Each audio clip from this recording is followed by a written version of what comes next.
There we go. Poor guy, man. He tried his best. I've nowhere to keep that. He tried his best. Hey guys, what is going on? KingKongor here with another update on the Titan one-shot. Final form, I should say. Now with energy shield. It looks like my life and energy shield is kind of low, but the energy shield actually gets doubled by Grim Feast. So we're having over 5,000 energy shield. And yeah, combined, it's close to 9,000 health pool. So pretty good stuff. I have 74% block, lots of armor. Every resistance is capped. There is some min-maxing still left to do, but overall pretty strong stuff. Just if you're new to this, if you want to know how the one-shot works, you basically go to the boss, you equip the boots. Let me just go down to a little bit more open area. What you basically do, once the boss is about to spawn, you start basically putting these walls in the spot where he'll spawn or where he's standing. And then whenever he is attackable, you shout and you destroy the walls. Pretty much that's it.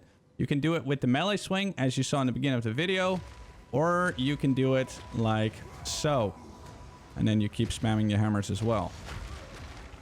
So, that's how you do it. I see a lot of people often in the comments having issues. If you're having issues, try to like put the walls a little bit sideways like that, just overlapping them. Don't like just put it all in the exact same spot. Just kind of move them slightly around. But yeah, there's that. These are their stats. As always, we're going to start with all the skill gems. So on Mace Strike, I have Ruthless, Rage, Brutality, Culling Strike, and Discombobulate. Not really that important what you have in here. Stampede, however, is really important. And here, a lot changed. As you can see, my Stampede has insane damage. Keep in mind, though, my damage is really high because I have a mirror weapon now.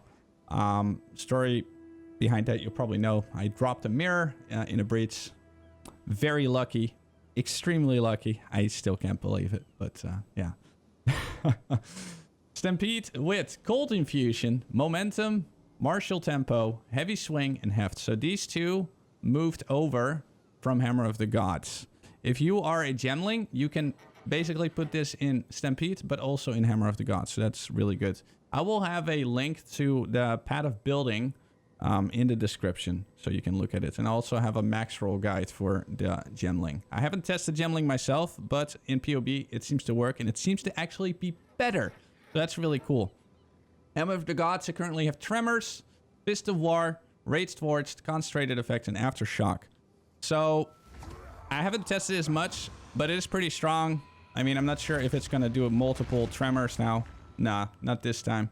I'll try again in a little bit while I get over Herald of Ice, just so you can see it. But yeah, Herald of Ice has Magnified Effect, Coursing Current to, you know, make Shock, Primal Armament, Conduction, and Innervate. So this is supposed to shock everything, and then Herald of Thunder with Lightning Infusion, Long Shot, Lightning Penetration, Shock Siphon. And this is really important with Energy Shield, so you can recover 4%. Whenever you do a killing blow with something. It happens all the time, so super good. And Lightning Mastery. Another new one, so this is what makes me have double energy shield. So Grim Feast. Grim Feast together with Cannibalism. And Cannibalism is for the normal health pool life recovery. 4% per kill. Infernal Cry is unchanged with Enraged Warcry, Premeditation, Dazing Cry, Ingenuity, and Murderous Intent. Leap Slam, the only thing that matters here is Holy Descent. It's just an escape, and if you land, you have a bit more, you know, life regen. So that's good. Shield Wall, this is the important one. You really need to have Fortress to make that circle. Persistence, so they last longer, and Font of Rage is to just build up your rage in case you need to. As you can see, I'm building up rage right now. But you can also just hit the wall, and then your rage builds up super quick. As you can see, 26 already. Shield Charge, only needs Second Wind on this one. This is just to move around quick. Like so. I'll quickly go over my gear. Keep in mind, this is super endgame gear. This should work with the budget version as well. The only thing you really need is a Serious Disdain. As you can see, they only cost 1 Exalt. The better ones will cost a bit more, but, you know, it is budget friendly to get that one. You do lose Onslaught, though.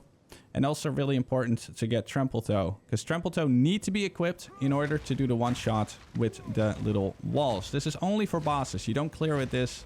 This is just for bosses. So whenever you're not doing a boss, you just put on normal boots again. So I have the Adsiri's Disdain. I got an Astramentis. You don't need an Astramentis. You can also get a yellow neck. For more information about the budget build, please watch the previous video. I explain everything there. I spent about 7D and still made the build work. Shield, I now use one with maximum elemental resistances, all elemental resistances, and lightning resistance. I don't have the physical reduction anymore. This shield gives me 2% more movement speed. The heavy shield slows you down a bit more, so I went for a shield like this because I lost onslaught and I didn't want to be slow. So now I still have about 38.9 energy shield movement speed. And because movement speed affects Stampede, the faster movement speed you have, the faster you do your Stampede. So movement speed is super important. Another really important thing on this build is bulky. This makes it so that you clear entire screens. This is the reason why we have Cold Infusion on the Herald of Ice. So really important to have this. On the Warrior, you want to have either attributes and all resist or life and all resist. Really important. My second ring, I have a lot of strength and dexterity. Leech is very useful here. Rarity, because why not? Some life and some cold damage. If you can get flat or physical, a flat cold damage or physical damage, that's also really good. Because I have so much dex and int, I think Hands of Wisdom will maintain its value. I have considered getting +2 gloves, like +2 ultra melee skills, but I think it's only worth going for rare gloves if you don't have a lot of dex and intelligence. But if you do, then this is insane. Belt is still ingenuity, and the boots, they can either be evasion or armor. I went for evasion because evasion is basically turned into armor for me, so it doesn't matter. 35% movement speed is big quality of life. Lots of life, some rarity. I got dex on here and chaos resist. And then for my weapon, obviously this beast. This is the one I used my mirror on. So I basically made a copy of the original. And yeah. But you just want to get a lot of plus skills, get attack speed, strength if you can, or life leech, and just as much physical damage as possible. Yeah, this one is obviously ridiculous. This is almost 1200 physical DPS, but yeah. Obviously, you don't need such a good weapon to make the build work. I've also played with a 1D weapon, and everything just died. But yeah, that's the gear. It's time for the passive tree. So here, a couple things changed. So, this is what it looks like. You still want to go for these three. And obviously, we have the Louis Titon, the Colossal Capacity, Little Ladybag. But yeah, Hulking Form, Earthbreaker, and Life. Just go for the damage over here. Depending on your shield, you might need 2 points in block. If you don't have... if you do have a good shield, you might not need this. So get as much block chance as possible. We're going for Beef because it frees up a lot of points that you can then turn into Int or Dex to help with those Hands of Wisdom. Lots of AoE over here. Damage, more damage. These points are really important. And as you can see, I have a new gem. So now we're using Chaos Resistance and Strength. And that helps me min-max everything. But you can also use the % life and strength. You'll have more life and more energy shield. But these are really important. You need to have these 3 points. That gives you 90% armor break. For the Gemling, it is slightly different. You'll need more points in armor break because yeah, these points will not be 30%. Like I said, there will be a POB and a max roll for the Gemling as well. This is very powerful, POW 1, and damage against armor break enemies. So when they're fully broken armor, you'll do 90% more damage. And eventually, I also plan to get this one. And then it's even more, 120%, which is crazy. Over here, you want to get the extra aftershocks. Here is like all the strength again and damage per 15 strength. All the way up here, we're going for Shattering Blow. Super powerful. It frees up a socket in your Stampede and allows us to use all those damage ones. More resistance over here, AoE, damage, and this is new. So over here we now have armor and energy shield, and then also maximum. So this is really strong, and we did the same over here. So this is also new. Go for those points. Super powerful. Lots of energy shield. Very OP. Let me quickly go to the bottom. So this is how you make the two-hander with a shield work. You need to have Giant's Blood, but it triples the requirements of strength. So 212 strength means 636 strength requirements to equip this mace, for example. So pay close attention to that.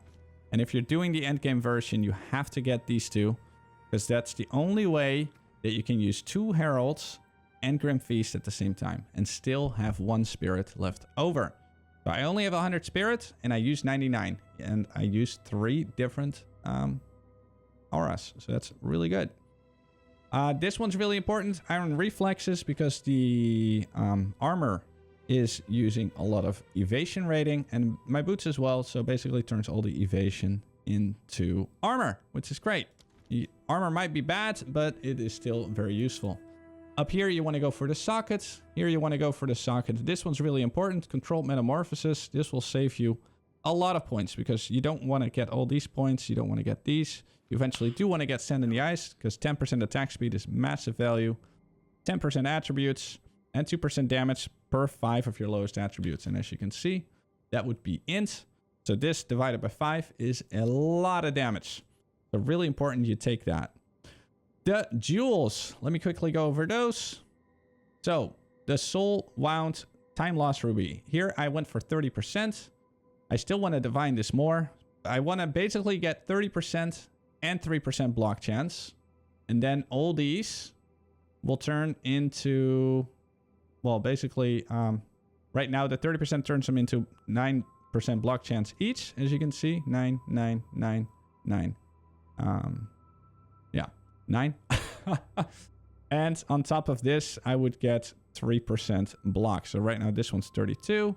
Here's 2, and here's 2. So this will be 33, 3, and 3. And that will get me to 75. But yeah, a lot of min-maxing required. For the normal jewels, you want to get movement speed. Like I said, movement speed is huge. You want to get attack speed, maybe some attack damage. And what I really prefer is that damage against rare and unique enemies, because killing elites is, well, if you can one-shot them, that feels good. Same here. Movement speed, attack damage, accuracy rating with bows. I kind of have to change this one, but yeah, this is what I have right now. Over here, we got the Against Darkness. I already talked about this one. Currently, I have the Chaos and Strength. This is pretty good for me. Maybe you have more Chaos resistance on your gear and you don't need this, then go for Life and Strength. Let me see. I don't want to miss anything. From Nothing Diamonds, this is what I currently have with Heartseeker, or Heartstopper, sorry. And it allows me to take First Approach. First Approach really helps on clearing and also helps on one-shotting elites. 80% damage against enemies with full life. So kind of useful. I also want to take a Storm Swell for that 15% cold resistance penetration and also lightning resistance penetration. But yeah, it's not really important, but on the Path of Building, it gives me about 5k extra damage. So pretty decent. Prism of Belief with +3 level to Stampede. I highly recommend Stampede, since Hammer of the Gods not that important anymore. So Stampede is absolute bliss in my opinion. Megalomaniac, I have Hefty Unit. Whatever second thing you can find should be okay. Like, just look for something useful. But Hefty Unit will stop you from getting stunned, because +3 to stun threshold per 5 strength. Super, super value, especially since we have so much strength. Did I forget any jewel over here? I don't think so. So we go down to the the Metamorphosis. I've already talked about this. It just frees up a lot of points. And then the last one, the Empyrean Bliss. Here again, fire resist, movement speed, some evasion rating, attack speed, and damage against rare and unique enemies. So yeah, that is everything. I don't think I forgot anything. If you have more questions, you can find me on Twitch every day, also on YouTube every day, always live.